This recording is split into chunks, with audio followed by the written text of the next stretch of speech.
제가 종종 우리 식구들 이렇게 운전하는 것 때문에 가끔 기도하고 그래요.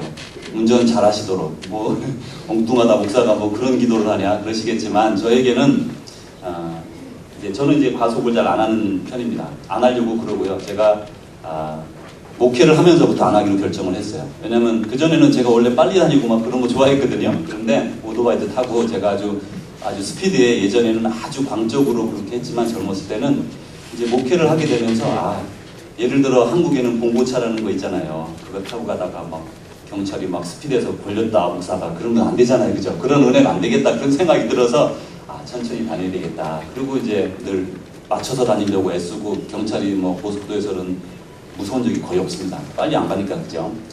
근데 이제 왜 기도를 하냐면 이렇게 그래도 안전하게 다니려면 과속을 하면 이렇게 돌 때 좀 위험하고 특별히 한국은 안 위험하거든요. 한국은 하이웨이에서 뭐 속도가 낮춰지는 데서 막 빨리 가면 원심력에 의해서 못 돌아가지고 밖으로 튕겨나가는 경우가 많이 있었어요. 한국에서는 그런 사고가. 그래서 여러분들이 이제 안전하게 운전하도록 늘 무슨 일이 있을 때는 먼저 기도하게 되고 그래도 종종 기어가며 기도합니다. 우리 인생의 길에 이렇게 방향을 튼다고 생각을 해보세요. 이렇게 방향을 쫙 다들 이 방향으로 가는 거예요. 지금 이렇게 쫙 가는데 이 방향이 좀 아닌 것 같은데 좀 해보니까 아닌 거예요. 이렇게 사람이 알잖아요. 그죠? 몇 번 해보면서 이거 분명히 아닌데 근데 이게 갑자기 이쪽으로 확 틀어지는가요? 자동차도 안 틀어집니다. 심지어 자전거도 못 틉니다. 이렇게 하다가 이렇게 못 틉니다. 섰다 가든지 배 같은 경우는 더더욱 안 되겠죠. 배는 확 틀면 그냥 이번에 세월호처럼 막 짐이 우당탕 넘어지면서 쓰러지죠. 비행기도 크게 돌죠. 이렇게 못 돕니다. 우리 세상에는 흐름이 있는데 그걸 이제 패러다임이라고 그러잖아요. 큰 이런 패러다임들이 여러 개의 패러다임들이 이렇게 막 이제 지금 우리는 후기 이제 산업화 시대라 그러잖아요. 포스트 모던이라 그러거든요. 이제 모던에서 포스트 모던으로, 포스트 모던에서 어디로 갈 것이냐 지금 막 방향을 잡아가고 있어요. 이 패러다임이. 근데 제가 그 패러다임 속에서 교육에 대한 면에 대해서 지금 생각을 많이 하고 있습니다. 그러니까 자녀 교육, 자녀들을 어떻게 양육할 것이냐. 이미 여기에는 자녀들을 다 양육하셨고 또 이제 손주들도 많이 큰 분들도 많이 있습니다. 그래서 이 말씀이 이렇게 지금 자녀를 양육하는 분들에게만 해당되는 게 아닙니다. 왜냐하면 이 패러다임은 문제가 있다는 인식을 했으면 그 다음에 그걸 어떻게 고칠 거냐 모릅니다. 방법이 없어요. 아직. 그냥 문제는 있는데 이걸 뭔가 좀 찾아야 되겠다, 어떻게 해야 되겠다 하는 그 마음들이 모여지면요 천천히 우로 갈까 좌로 갈까 방향을 트는 거예요. 제가 작년에 이 말씀을 드리는 이유가 있는데 작년에 이제 제가 막 마음에 이렇게 많은 부담이 갔던 것이 성도의 성숙에 대해서 많은 부담이 갔어요. 계속 왜 이렇게 부담이 많이 가면 기도할 때마다 저 자신이 먼저 성숙해야 되겠는데 믿음의 성숙이 없는 거예요. 믿기는 믿는데 믿음의 성숙이 없으니까 이건 뭐라 그럴까? 운동으로 말하면 운동은 맨날 하나 늘지 않는 사람과 똑같이 느껴지는 거였습니다. 그러니까 시원하지 않죠. 운동을 할 때 저는 골프나 태권도나 탁구나 테니스를 할 때 세게 딱 칠 줄 알아야 되는데 세게 치면 날아가 버리면 안 되잖아요. 이 컨트롤이 안 되는. 그래 마치 믿음 생활이 이 컨트롤이 안 된다. 그런 생각이 드는 거예요. 힘있게 못 하겠는 거예요. 그래서 이제 올해 이제 그 주제를 때문에 이제 성숙에 대한 주제로 힘있게 운동하듯이 힘있게 믿을 수 있는 걸 찾고 싶었어요. 이제 주님이 저에게 그런 부담감을 매년 요 정도 봄 넘어가면서부터 줍니다. 내년을 준비하라고 이렇게 주시는데 올해는 저에게 이제 특별히 깊이 다가오는 게 우리 자녀들 양육의 문제였어요. 신앙교육? 아닙니다. 그것만 말씀드리는 거 아닙니다. 신앙교육에 대해서도 말씀을 드리면서 처음에는 신앙교육을 생각을 했는데 가만히 생각을 해보니까 신앙교육하고 인생에서의 성공과 이게 같이 가나 따로 가나 이걸 질문하게 됐습니다. 신앙교육을 잘 했어요. 근데 하는 일은 너무너무 안 돼요. 이게 좀 이상하잖아요. 그죠? 우리가 이렇게 아이들을 해주고 싶진 않잖아요. 그죠? 신앙교육이 잘 됐으면 세상의 일도 나름대로 최선을 다해서 멋있게 해내야 될 거 아니겠어요? 그런데 보니까 어떤 경우는 신앙교육은 참 잘했는데 애들이 외통수고 꽉 막혀가지고 완전히 그런 애들도 있단 말이에요. 근데 또 어떤 애들은 신앙교육은 안 했는데도 세상적으로 잘하는 아이들이 있는 거예요. 그럼 이건 어떻게 된 거냐? 어떻게 될 것이냐? 그 가운데서 이제 생각하면서 제가 유대인들에게 그리고 세계적인 역사적인 배경을 보면서 살펴보게 되었어요. 여러분 중에는 이제 자녀들이 다 자라서 별로 관심 없는 분들도 있을 수도 있습니다. 아, 우리 애는 뭐 다 커가지고 장가가고 시집가고 김홍장 목사님처럼 이제 다 커서 애기 낳고 이제 그러고 있는데 내가 무슨 자녀 교육에 뭐 관심이 있겠냐. 그런데 한번 들어보시죠. 지금 우리가 믿는 자의 성숙도 마찬가지지만 이렇게 자녀들의 신앙교육, 다시 말하면 신앙교육은 전인교육을 말합니다. 그러니까 신앙만 말하는 게 아니라 그들의 인생, 인격, 그 다음에 성격, 성숙한 인생, 성공된 인생 다 포함해서요. 그런 신앙적 그런 길을 인도할 게 바로 저와 여러분이거든요. 다른 사람들이 물론 이렇게 신경 쓰는 목사님들도 있고 신경 쓰는 뭐 성도님들도 있겠지만 내년에 우리는 아마 집중적으로 이 분야에 대해서 깊이 계속해서 길을 찾아갈 거예요. 어떻게 바른 길을 찾기 위해서. 왜냐면 저도 답을 모릅니다. 그냥 성경적으로 배우는 만큼 계속 듣는 만큼 제가 주님께 듣는 만큼 전해드리는 거예요. 그러다가 이제 어느 선에서는 완성된 어느 정도의 성숙한 단계로 나아가겠죠. 여러분 수평적 선민교육이라는 걸 들어보셨습니까? 이건 영어, 한국말로 말하면 이렇게 수평적 선민교육이라는 게 있어요.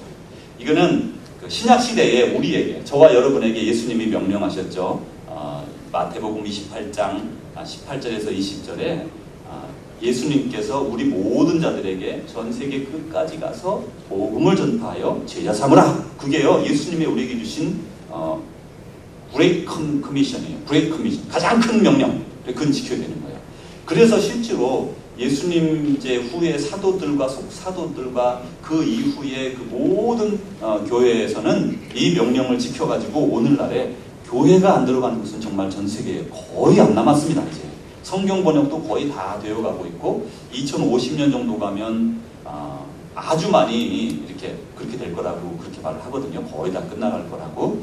그래서 그것은 예수님의 말씀을 듣고 예수님의 복음을 전 세계로 전하는 게 수평적 선민교육이에요. 수평적으로 복음을 전파하는 거예요. 근데 다른 또 개념이 있는데 이건 수직적 선민교육이라는 게 있어요.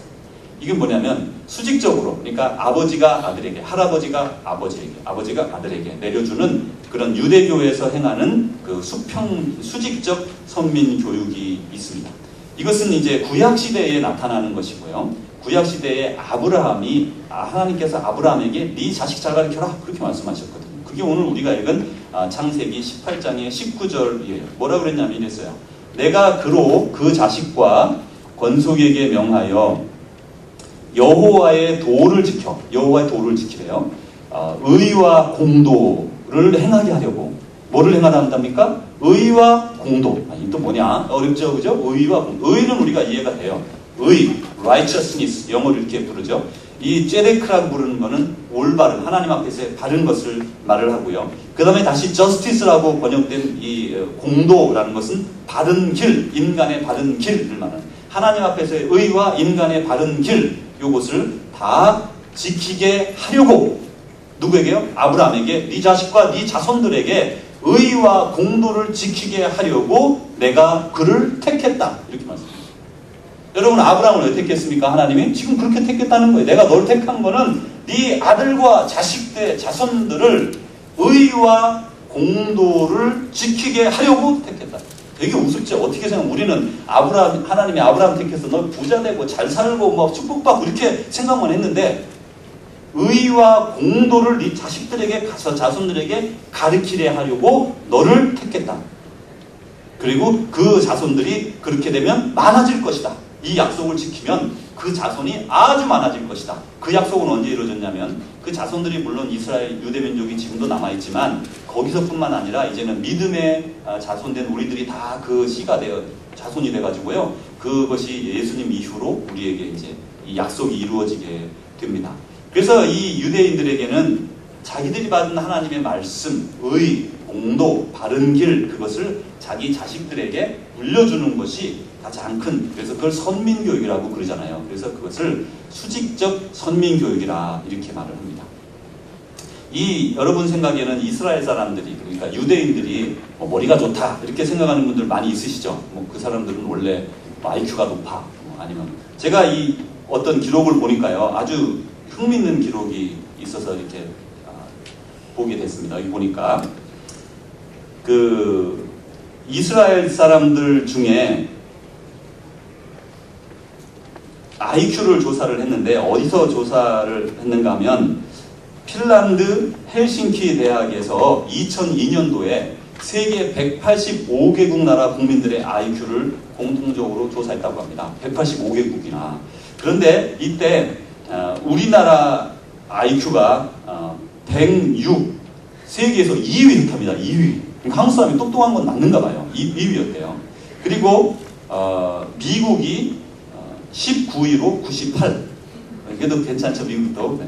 그리고 이 이스라엘 사람들은 26위로 95.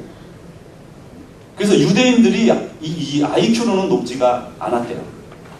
근데 이건 뭐 공식적으로 그냥 그 핀란드 헬싱키 대학에서 한 거니까 틀릴 수도 있죠, 그죠? 뭐가 변수가 있을 수 있으니까. 그렇지만 틀릴 수 있지만 그래도 기본 자료로 우리가 택해 보면서 우리가 이 사람들이 꼭 머리가 좋아서 이렇게 자녀들을 잘 양육하는 건 아니구나 라는 걸 먼저 생각을 해볼 수가 있는 거죠. 그러면 유대인들은 그러면 이렇게 머리도 우리보다 안 좋은데 어떻게 성공할 수 있었을까? 그 핵심을 많은 사람들이 전인교육이라고 본대요. 전인교육. 우리가 생각하기에는 그 사람들 뭐 맨날 그 빵모자 쓰고 말이죠, 그죠?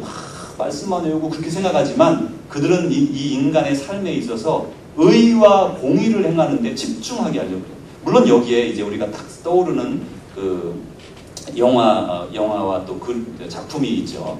윌리엄 셰익스피어의 초기 작품, 20대의 아주 초기에 쓴 작품에 그 베니스의 상인이라는 영화가 있습니다. 여러분 뭐 영화도 있고 책도 있고 근데 Merchant of Venice. 여기에 보면 그 베니스의 상인의 샤일록이라는 사람이 나오는데 이 사람은 누구냐면요.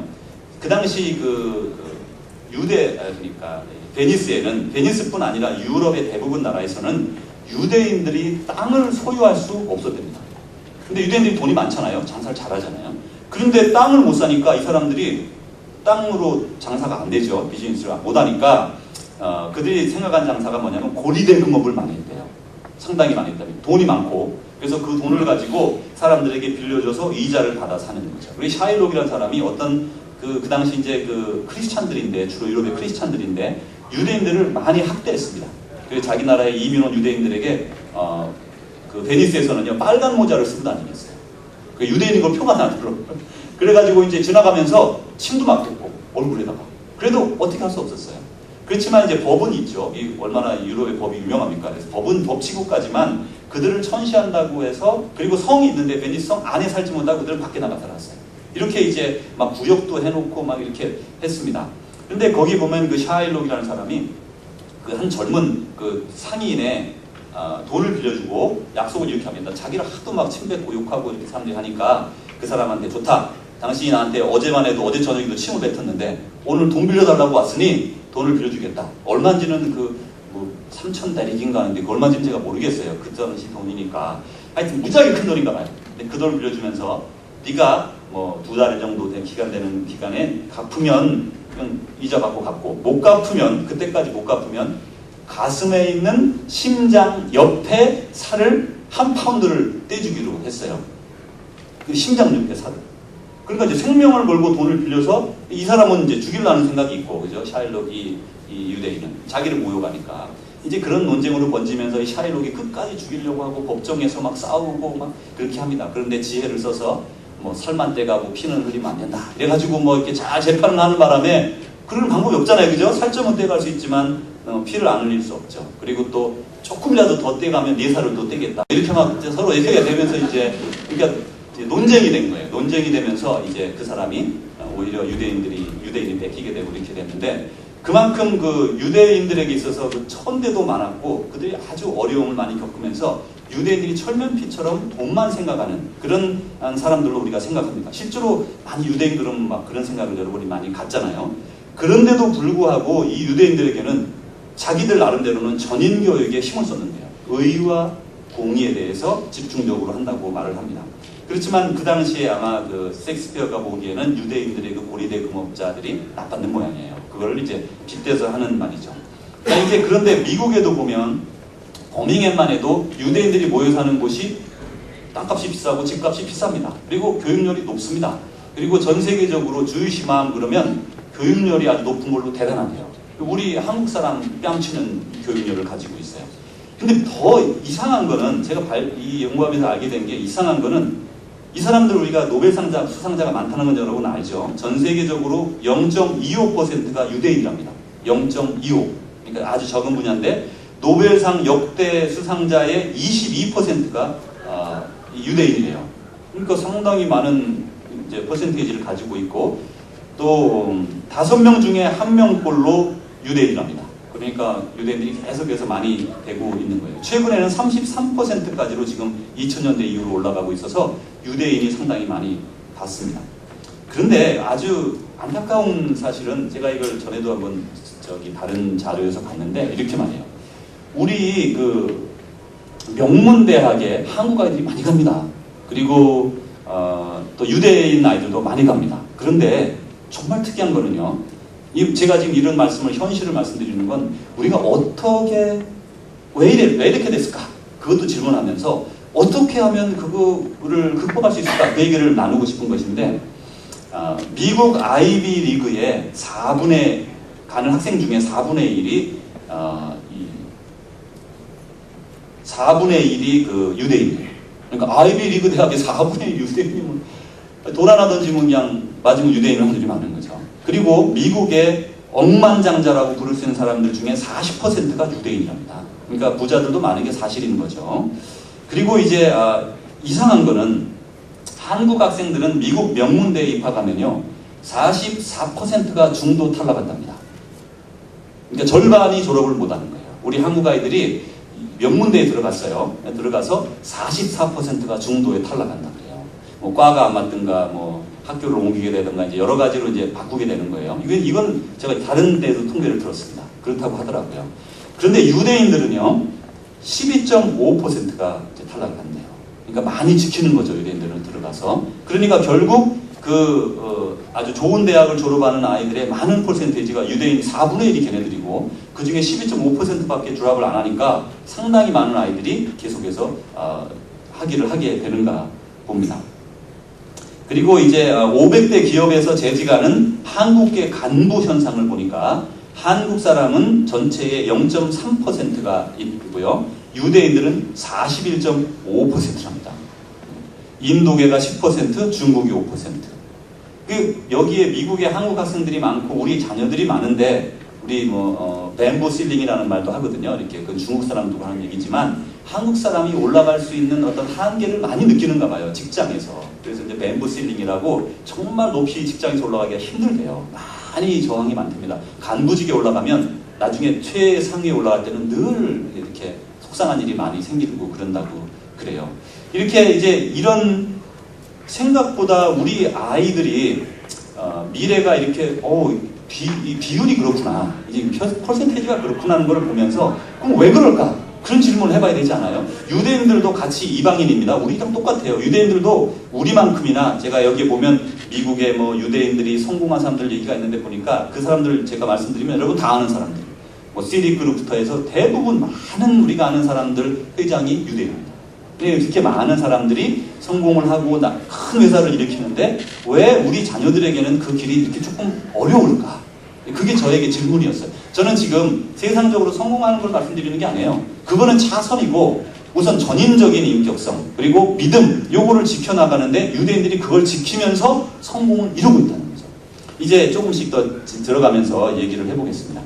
수직적 선민교육, 그러니까 이제 아버지가 아들을 가르치는 이 집안의 교육은 쉐마라는 것에서 이제 우리가 잘 알 수 있어요. 오늘 우리가 읽은 신명기 내용이 쉐마, 들으라. 이 쉐마는 히브리어거든요. 근데 쉐마 교육이라고 부르는데 이것은 들으라는 말이에요. 그러니까 이제 아이들에게 아버지가 얘야 들어봐라 하고 가르쳐 주는 거죠. 여러분 코란이라는 거 아시죠? 이슬람교의 경전. 코란은 무슨 말이냐면 꾸란이라고 그 나라 말로 하는데 이것은 읽으라는 말이에요. 되게 재밌죠, 그죠? 이스라엘은 들으라. 그 다음에 이슬람들은 읽으라. 이렇게 그 경전이 그렇게 돼 있어요. 그런 의미처럼 이 유대인 가정들은 부모가 혈통적으로 자녀에게 율법을 전수시킵니다.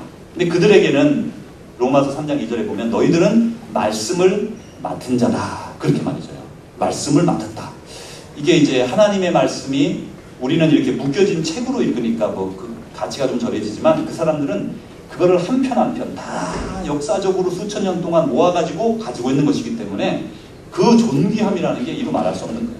자기 할아버지 조상이 모세오경을 적었고 또 그 다음을 누가 적었고 해서 그 책을 가지고 있는 거거든요. 그래서 이 말씀을 맡은 자라는 생각이 아주 강하답니다. 우리하고 비교할 수 없이 강하다고 합니다. 그리고 이제 가정에서 그러면서 그것을 아이들에게 너는 말씀을 맡은 자야. 이건 하나님의 말씀이야 라고 철저하게 가르친다는 거예요. 자, 이제 하나님이 아브라함을 선택한 것은 그 자식과 자손들을 잘 가르치라. 전인교육을 하라. 하나님의 말씀을 맡았으니 지켜라. 이렇게 가르치라고 그를 불렀다는 것이 이 성경의 말씀이죠. 여기서 이해할 수 있는 것은 유대인들에게 있어서 구약의 지상명령은 가정이라는 거예요. 하나님이 아브라함을 택했고 아브라함이 이삭을 가르치고 이삭은 야곱을 가르쳤고 야곱은 12아들들을 가르쳤고 12아들들은 계속해서 자식들을 가르쳤어요. 그 결과 오늘의 유대 민족이 형성됩니다. 얼마나 정말 아주 신기합니까? 한 사람 통해서 그 부부 아브라함과 사라의 말을 지금까지 지켜서 지금까지 여기까지 연결됐다는 것을, 그래서 이걸 수직적으로 가르치는 것이죠. 근데 이 사람들이 이렇게 가르치는 방법이 있었더군요. 그거는 가정 예배라고 합니다. 어제도 이제 우리가 말씀 나누면서 그럼 어떻게, 어제 우리가 오류가 바뀌었네요. 지금 다시 붙여놓으시죠. 누가 됐는지 모르겠는데 저기에 어제 우리가 포럼 하면서 자녀 양육 포럼을 해봤는데 가정 예배가 중요하다 이런 말씀들을 하셨어요. 근데 해보면 여러분 어려워요.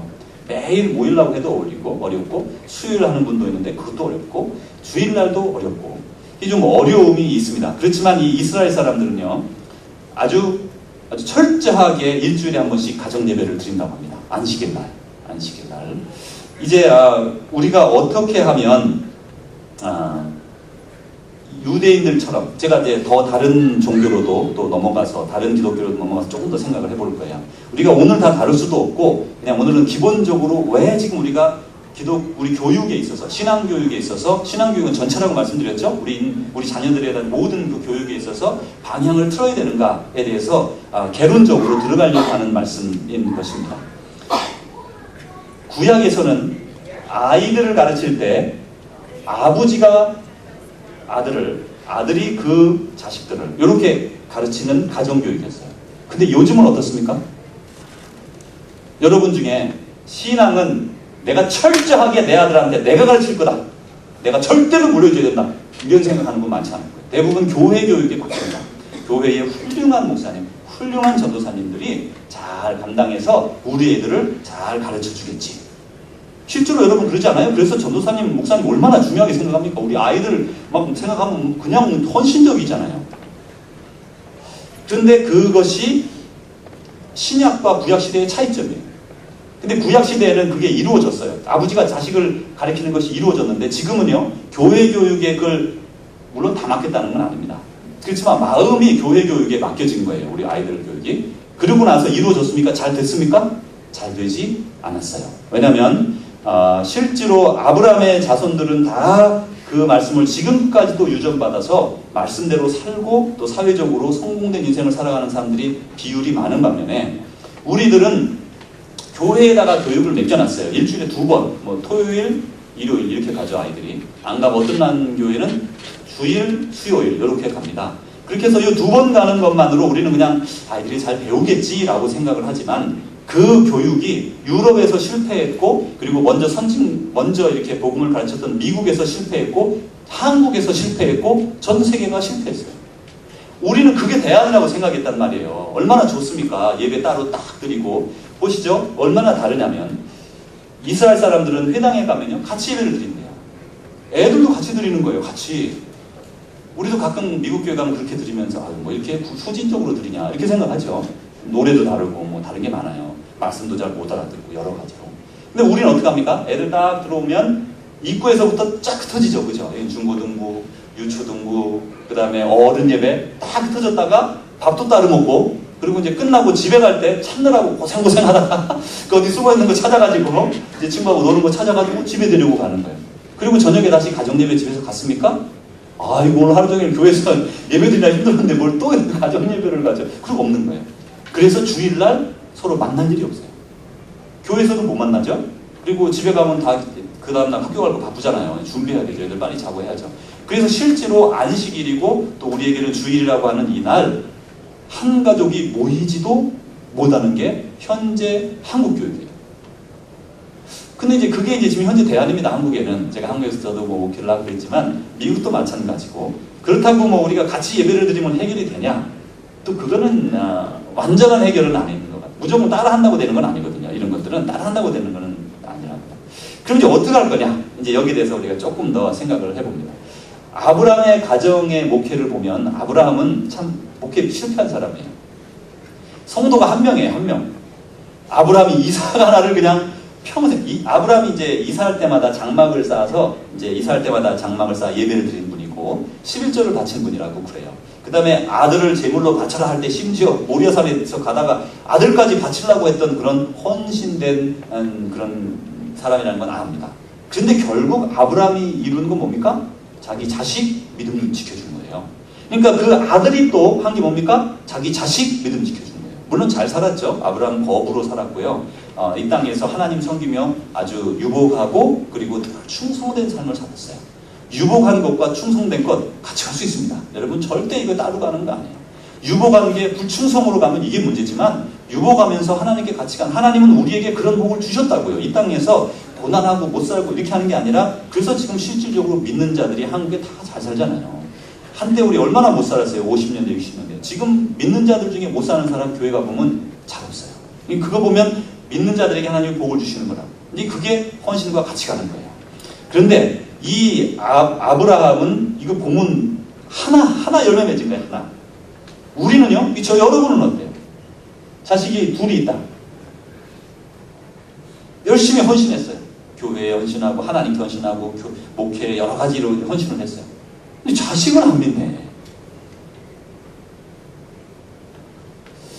이건 뭐 훌륭한 그런 성도님들 또 훌륭한 목사님들 자제분들 중에 아주 부모님 마음을 상하게 하는 자녀들이 종종 있죠. 또 우리도 거기에서 멀지 않습니다. 우리도 늘 조심해야 되고 그렇죠. 그러면 우리 시대로 보면 성도가 많고 그냥 그런 것이 좋아 보였는데, 이 구약 시대의 선민 사상은 자기 자식을 철저하게, 다른 건 다 다른 사람은 뭐 관계할 게 없죠. 자기 자식은 철저하게 가르쳐라. 그게 하나가 지금 우리에게 주는 말씀인데, 우리는 그거는 놓치고 있어요. 자식이 어떻게 되든 간에 잘 돼야 돼. 이 땅에서 잘 돼야 되는데, 잘 돼야지 자식이 믿음을 철저하게 유전돼야 된다. 이 생각은 좀 약하게 하는 거죠. 그러면서 우리의 방향이 조금 틀어지고 있는 걸 볼 수가 있어요. 그래서 이제 이 아브라함에게 있어서 목회는 세상적으로 보면 대실패. 한 명밖에 없으니까. 그런데 그 본질로 보면 100% 성공한 거예요. 그러니까 우리는 밖으로는 뭔가 잘하는 것 같은데 실질적으로 본질적으로 내 자손들에게는, 내 자식들에게는 믿음을 유전하지 못하는 실패자가 될 가능성이 아주 많이 있는 거죠. 자, 이제 이렇게 해서 이제 부모가 말씀을 자녀들에게 가르치는 것을 쉐마, 오늘 우리가 읽은 말씀입니다. 창세기와 신명기의 말씀이에요. 이들은 아브라함 때부터 지금까지 2200년간이나 이 말씀을 지켜왔어요. 그대로 쫙 지켜왔어요. 여러분의 신앙이 말하자면 2200년간 되는 거예요. 2200년간. 아주 파워풀한 걸 알게 되죠. 근데 예수님 신약시대에는 땅끝까지 복음을 전파해서 모든 족속으로 제자를 삼으라 지상명령을 주었고요. 그것을 우리가 이루었습니다. 우리 수평적인 이 선민 사상은 상당히 효과적으로 이루어져서 지금 우리 교회만 해도 선교를 많이 하고요. 그리고 전 세계가 선교를 많이 해서 이제는 선교지가 이제 많이 남지 않을 정도로 아주 많은 곳에 선교를 하고 있습니다. 그런데 정작 선교를 했던, 우리나라에 선교사를 보내주었던 나라가 어디냐면 영국이 많이 보냈습니다. 한국은. 그 다음에 오스트레일리아, 그 다음에 뉴질랜드, 그리고 미국, 이렇게 네 나라에서 주로 한국에 선교사를 보냈어요. 그래서 한국에 보면 호주 선교사, 뉴질랜드 선교사, 좀 적지만 캐나다 선교사, 미국 선교사, 그리고 가장 많이 또 영국 선교사가 있어요. 이들이 많이, 이 5나라가 주로 선교사를 보냈는데 지금 그 나라들이 기독교가 흥황하고 있습니까? 쇠퇴하고 있습니까? 다 쇠퇴하고 있습니다. 미국은 지금 가장 보수적인 나라라고 하거든요. 전 세계에서. 그 신앙적으로. 미국이 지금 그나마 그냥 어려우면 막 스트럭을 하고 있습니다. 그렇지만 지금 젊은이들요. 교회에서 대거 빠져나가서 지금 현재 미국 사람들 통계로는요. 하이스쿨을 마치고 대학 가서 많이 나가는데 대학 간 다음에 직장을 가서 집을 떠나지 않습니까? 90%가 교회를 떠납니다. 그 시점까지 가면. 우리 한인들은 어떨까요, 여러분? 여러분 생각이 어떨 것 같아요? 5%가 남는데요. 근데 이제 감사한 건 우리 한인들은요, 아이들의 절반 가까이가 미국 교회로 간답니다. 그러니까 우리는 50%가 넘는 거로도 볼 수 있어요. 근데 그렇게 될런지는 뭐 더 봐야 되겠지만, 실제로 직장 생활을 하면서 교회를 떠나는 율이 미국 아이들도 90%라는 거예요. 그러니까 이제 잃어버리고 있는 거예요. 지금 세대가 막 빠져나가고 있는 거예요. 그래서 우리 시대는 우리는 지금 이제 미국에 사니까 보수적이라고 하지만 보수적인 영국 같은 데는 벌써 기독교가 완전히 내려갔죠. 독일은 뭐 이루 말할 수도 없이 내려갔습니다. 이제 유럽 쪽은 전부 다 내려앉았고 쇠퇴했고, 그 다음에 호주, 뉴질랜드, 그 다음에 우리, 캐나다 이렇게 이제 네 나라가 지금 스트럭을 하면서 약해지고 있어요. 그러면 프로테스탄트의 뿌리는 캐톨릭입니다. 캐톨릭에서 우리가 1517년에 종교개혁으로 빠져나왔기 때문에 우리 전에는 캐톨릭에서 나왔다고 할 수 있어요. 근데 캐톨릭의 뿌리를 가보면 초대교회가 시작했죠? 초대교회가 시작해서 교회가 발전하면서 두 개로 발전합니다. 하나는 로마로 옮겨온 300년경에 로마로 와서 로마의 중심지를 잡은 카톨릭 교회가 있고요. 다른 하나는 이 예루살렘과 그 다음에 그 선교의 본거지인 안디옥 그리고 에데사 그 근처에 있는 그런 많은 지역들에서 복음을 전파하고 거기에 눌러 살았던 그런 동방 종교의 사람들이 있어요. 오르소독스 처치라고 부릅니다. 이 사람들의 신앙은 그대로 유전되고 있어요. 서방 교회는 캐톨릭, 그 다음에 개신교, 프로테스탄트는 전도는 많이 했어요. 전도는 많이, 세계 선교는 많이 했는데 자기 자식들은 안 믿어요. 그러니까 어떻게 되는 거예요? 새로운 지역이 일어나는 거예요. 지금 유럽에서 또 영국이나 미국에서 선교사를 많이 보내가지고 한국, 중국, 일본에 선교사를 보냈죠. 어떻게 됐습니까? 한국이 일어섰죠. 지금 한국에서 선교사를 보내서 중국이 일어서고 있죠. 그런데 그 나라는 없어지고 있는 거예요. 한국에서 똑같이 선교사를 중국으로 무지하게 많이 파송하고 있는데 그 중국에는 지금 선교가 일어나고 있는데 한국은 데려가고 있는 거예요. 이게 뭐냐면요. 이게 현상이에요, 그냥. 이렇게 그대로 일어나는 거예요. 그대로 따라서. 근데 이거는 서방교회의 특성이에요, 지금. 서방교회는 뭐냐면 동방교회, 서방교회 이렇게 나누는데 웨스턴하고 오르소독스하고 나누는데 1000년경에 완전히 1054년에 나눠집니다. 근데 그전에는 두 파워로 이렇게 말하자면 교단이랄까 이렇게 크게 나눠지는 거거든요.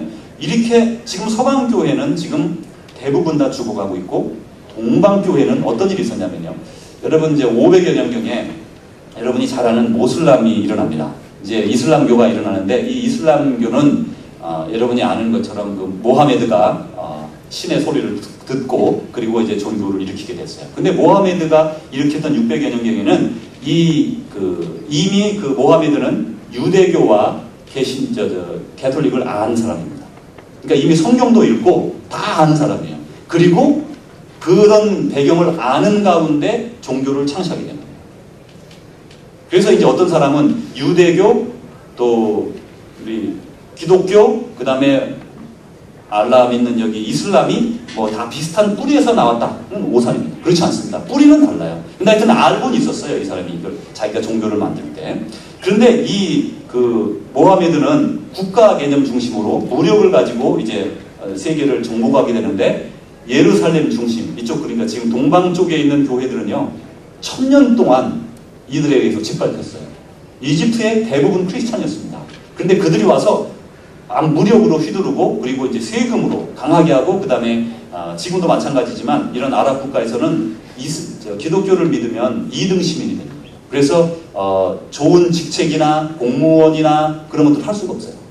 그건 뭐 자비라는 게 뻔하잖아요. 그래서 천민들로 살아요. 대부분. 그래도 믿음을 지키고 있는 거예요. 지금 이집트에는 나머지 제외한 10%가 콥틱 크리스찬입니다. 지금도 쓰레기 더미 치우면서 쓰레기 하치장에서 정리하면서 사는 사람이 대부분이에요. 근데도 믿음을 버리지 않아요. 나는 그냥 안 하겠다. 아랍 그런 쪽으로 가서 그냥 그 종교 믿고 사겠다면 그냥 벗어나는 거예요. 신분이. 근데 그러지 않아요. 근데 어느 정도 이 사람들이 파워풀하게 이 동방 종교에는 자녀들을 양육을 잘하고 있느냐면 유대인들처럼 이렇게 하고 있습니다. 이들은 기독교예요. 유대인이 아닙니다. 예를 들어 보여드리겠습니다. 이 러시아 같은 경우는 우리가 이제 잘 익숙하지 않은 역사인데, 러시아 역사는 우리가 많이 안 배우는 경우가 많은데, 러시아는 오랫동안, 아주 오랫동안 동방정교회에 속해 있는 지역이었습니다. 그래서 러시아 동방정교회가 아주 유명하고 그릭 정교회가 유명합니다. 그런데 러시아의 그 국가 개념은 기독교 개념이에요. 여러분, 이 러시아는 동방정교회가 경제, 정치, 모든 분야를 다 섭렵한, 그래서 마치 미국이 기독교와 유대교의 바탕에 세워졌다 그러잖아요. 러시아는 바로 그런 기독교 바탕 위에 세워져요. 동방정교의 기독교 바탕 위에 세워진 나라예요. 그런데 왜 지금은 기독교인이 20%밖에 안 남았느냐? 지금 동방정교인이 20%예요.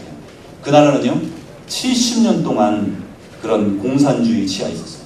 종교는 민중의 아편이다. 그들의 생각 아닙니까? 그렇게 그들을 없애려고 했지만 아직도 20%가 남아있어요. 지금 개신교가 들어가가지고요, 얼마나 선교를 많이 합니까? 아직 1%도 안 돼요. 그들에게는 우리가 가지지 못한, 저희는 잘 모르잖아요. 동방정교 전혀 모르는데, 저도 잘 배운 적이 없습니다. 거의 지금 열심히 연구하고 있어요. 이분들은 우리가 가지 못한 깊은 신비가 있어요. 그런데 여기서 보니까 다른 나라, 제가 한두 군데만 더 말씀드리고 넘어가려는데, 여러분 그리스라고 알죠? 그리스 못 사는 나라입니다. 이게 저기 유럽을 볼 때 서방 유럽, 서유럽, 동유럽 이렇게 나누죠, 그죠? 서유럽은 웨스턴, 그러니까 서방 교회예요. 그러니까 가톨릭, 개신교 지역이에요.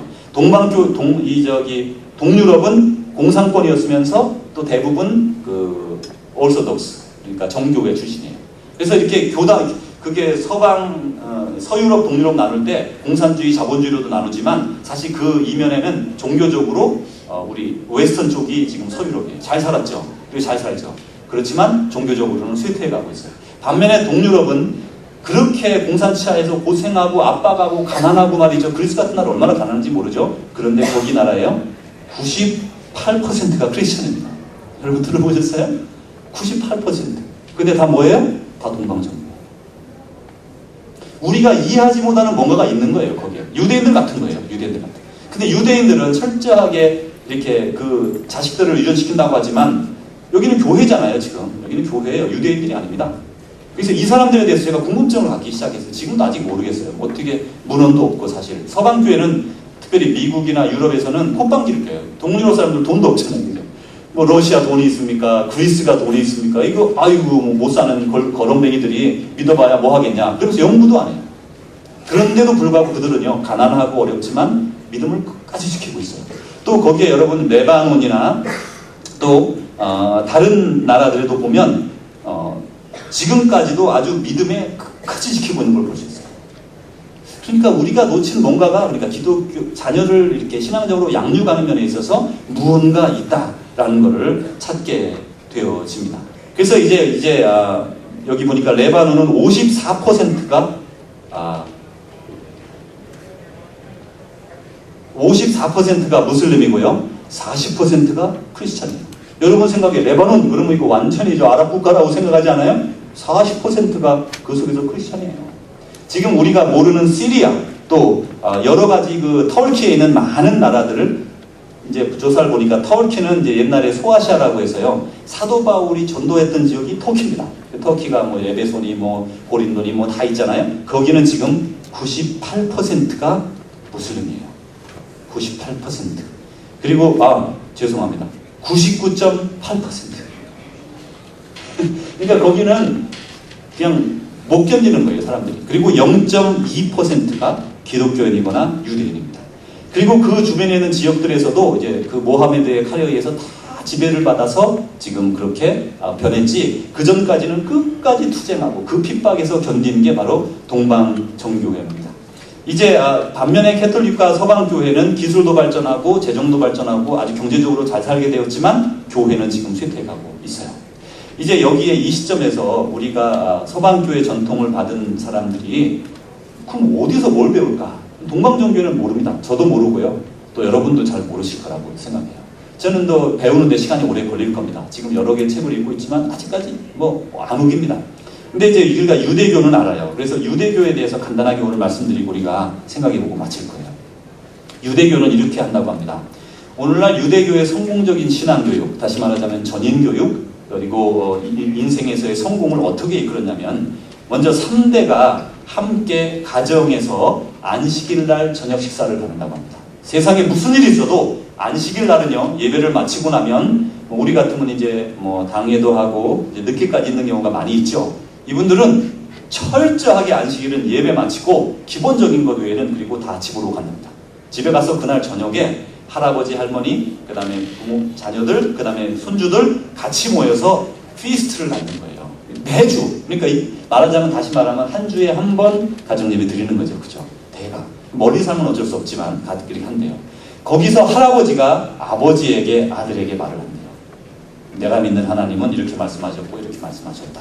딱딱하게 그러는 게 아니라 식사 자리에서 그렇게 말을 한대요. 그래서 같이 식사하는 거죠. 아버지는 자녀들에게 또 그렇게 말을 한대요. 그리고 유대교의 가장 특징이 질문하라 하잖아요. 질문해서 배우라는 거거든요. 그러면 자녀가 물어본답니다.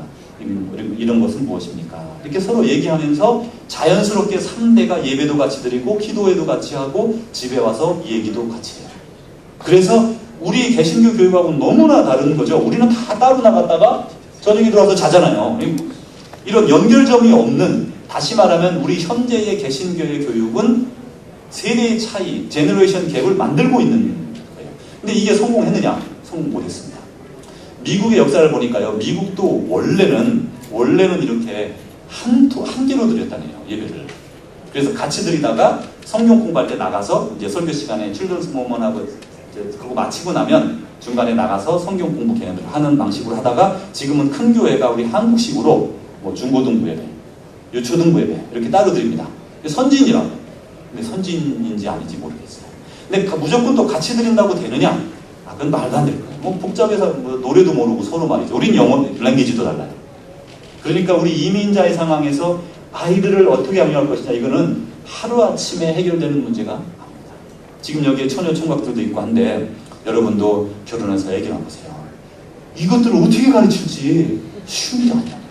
한국도 마찬가지예요. 한국은 우리보다 어쩌면 더 열악해.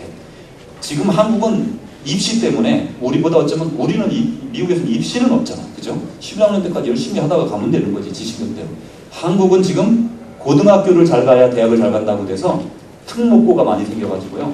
중학교 때부터 교회를 안 보낸 애들이 그렇게 많대요. 제 친구 목사들이 15명이 모여서 하는 얘기예요. 특목고를 가야 좋은 대학을 간답니다. 근데 특목고를 가려면 중학교에서 공부를 잘해야 돼요. 옛날에 우리 하이스쿨에서 공부 잘해야 되는데 이제 중학교 때부터 막 열심히 시키는 거예요. 아주 고생시키는 거예요, 애들이요. 지금 한국이 아주 그래서 제가 이제 한국에서도 어렵습니다. 그러면 우리는 또 우리 이런 거 있죠. 저도 어릴 때 많이, 저는 뭐 저희 어머니하고 제가 많이 끌려다니는 편인데 애한테 그죠? 야, 엄마 오늘 교회 갔다 올게, 집에 있어라. 그리고 문제 하나 보고 가고. 그러니까 너는 집에 있어. 나는 믿음의 공부를 할 거야. 맞는 건데, 그죠? 내가 먼저 배워야 되는 게 맞는 건데 아이들에게는 세상 것을 따르도록 하고 나는 신앙교육으로 갔다는 거예요. 그러고 있다는 거예요, 지금도. 자, 이제 그러면 유대인의 생존 비밀을 보면서 우리는 어떻게 해야 되겠는가? 우리가 가정예배를 우선 드리는 게 우선 첫 번째 이들이 가졌던 거니까요. 우리가 좀 방안을 생각해 보려고 그래요. 우선은 제가 여러분에게 어떻게 했으면 좋겠다라고 전해드릴 것도 없습니다, 지금은. 뭐 그런 깊은 생각도 없습니다.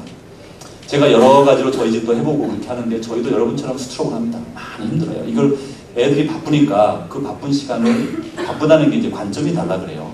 바쁜 일이 있는데 그게 더 중점이니까. 믿음보다 그게 더 중점이니까. 그래서 바쁜 거거든요. 근데 그걸 어떻게 바꿀 거냐?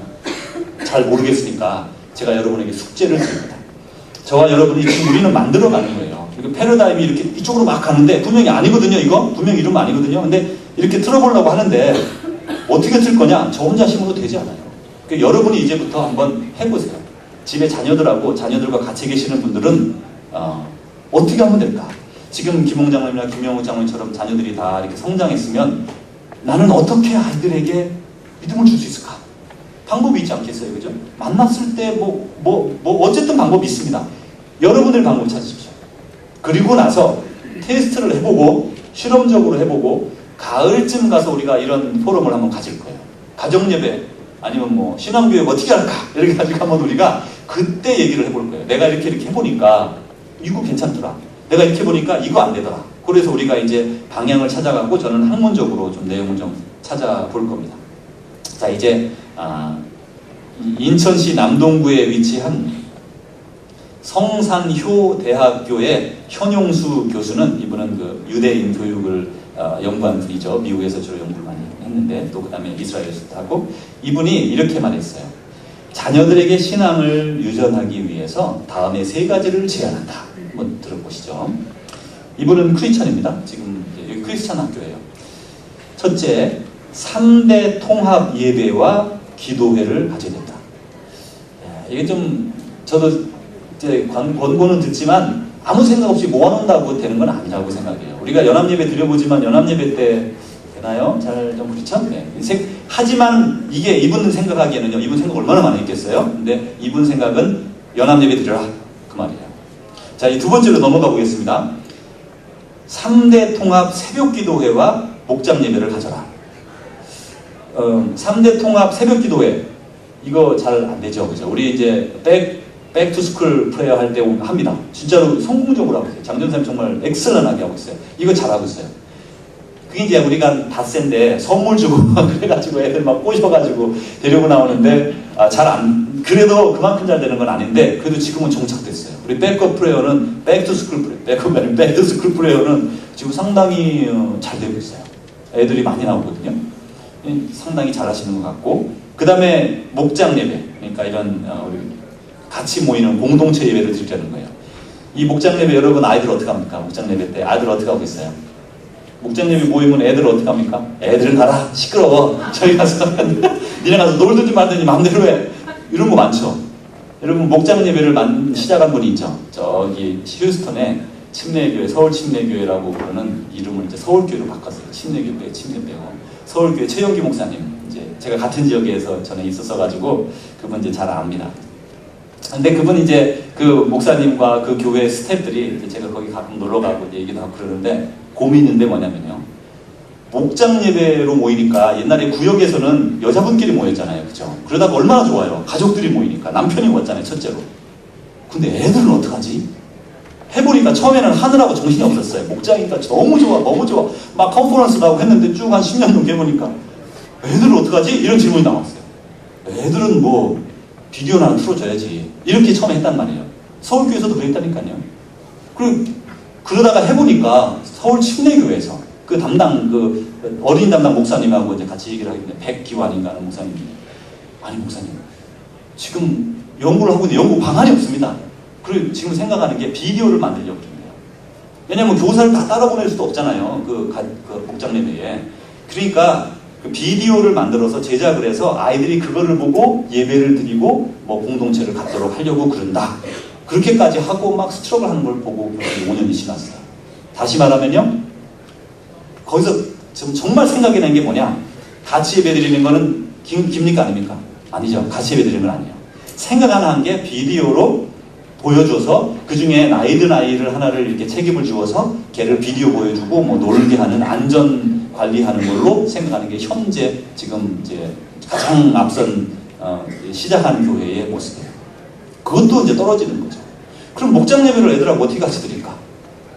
연구가 필요한 거죠. 하루아침에 안 된다니까요. 이건 일이 막 가던 거를 이렇게 하루아침에 못 끌어돌리고 그렇게 하면 넘어져요. 또 막 이렇게 넘어져요. 교통사고 나듯이. 근데 지금 우리는 이 모든 대열에 이렇게 바른 길을 향하여, 우리 교회는 뭐 몇천 명, 몇만 명 보는 게 아니지만요, 우리 교회는 선진교회예요. 남들이 생각 안 하는 패러다임이 좀 잘못된 것을 보고서, 이게 뭐 그래도 이제 사람이 많으면 더 힘이 있겠지만 우리가 시작해서 우리가 방향을 잡으면 따라올 사람들이 있다고요. 그래서 이번에 이제 여기서 다시 한번 여러분들에게 목장에서 하시면서, 여기 목자들 다 많이 계신데 한번 해보세요. 우리는 이렇게 해봤다 하니까 좋더라. 뭐 그래서 이제 교재로 만들어야 되는 생각이 좀 들어요. 애들 교재를 따로 이렇게 해본다든지, 뭐 하여튼 연구가 필요하고, 여러분도 생각해 보시면서. 두 번째는 그래서 3대 통합 새벽기도회 하고 있습니다. 그 다음에 3대 통합 목장 모임을 가져라. 세 번째, 가정에서 부모와 자녀들이 말씀을 가르침과 함께 주일 식탁을 지켜라. 이게 이제 유대인들이 하는 주일 식탁을 가져와라, 그 말이에요. 그 세 가지로 말하는 거예요. 하나는 연합 예배 드려라, 연합 기도회 드려라. 두 번째로는 목장 모임 같이 하고 또 새벽 예배 같이 해라. 그 다음에 세 번째로는 그 주일날 저녁 그 피스트를 같이 자녀들하고 가져가지고 그때는 이렇게 같이 모여서 신앙 이야기를 나누고 자녀들을 가르쳐라. 자, 이게 한국에서는 가능할 겁니다. 우리 권사님 한국에서 오셨는데 한국에는 자녀들이 멀리 안 사니까, 그죠? 야, 니네 엄마도 볼 겸 와라. 이래가지고 애들 다 데리고 와서 저녁에 야, 내가 예수님을 믿으니까 이렇더라. 그러면 애들이 배웁니다. 손주들이 배웁니다. 분명히 배웁니다. 근데 이제 아버지가 말하는 것보다 할머니, 할아버지가 말하는 게 파워풀하거든요. 그래서 배울 수 있어요. 이제 우리는 미국에 사니까 저 보스턴에 사는 딸내미를 오라 그러겠어요? 오하이오에 사는 딸을 오라 그러겠어요? 안 오죠. 오라 그래도 못 오죠. 우리는 우리 나름대로의 상황에서 길을 찾아보도록 하겠습니다. 이제 현영수 교수가 주장하는 가장 큰 게 뭐냐면 교회가 2세 교육의 주체가 돼서는 안 된다 그런 거예요. 그럼 누가 돼야 돼요? 가정의 아버지 엄마가 돼야 된다. 쉬운 얘기는 아니지만 우리 한번 그렇게 생각해보고 여러분의 손에 여러분의 자녀가 달려있어요. 여러분의 자녀가 가장 존귀하잖아요. 보배롭잖아요.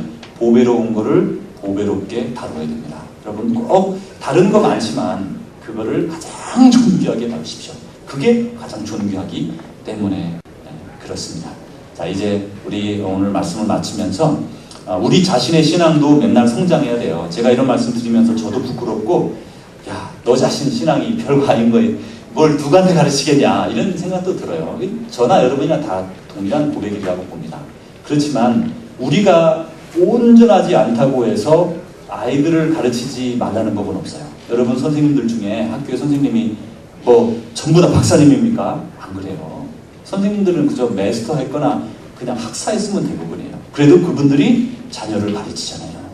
우리가 전부 다 목사해야 될 필요 없고요. 전부 다 뭐 신앙의 완전한 나의 단계에 이른 도튼 사람일 필요는 없어요.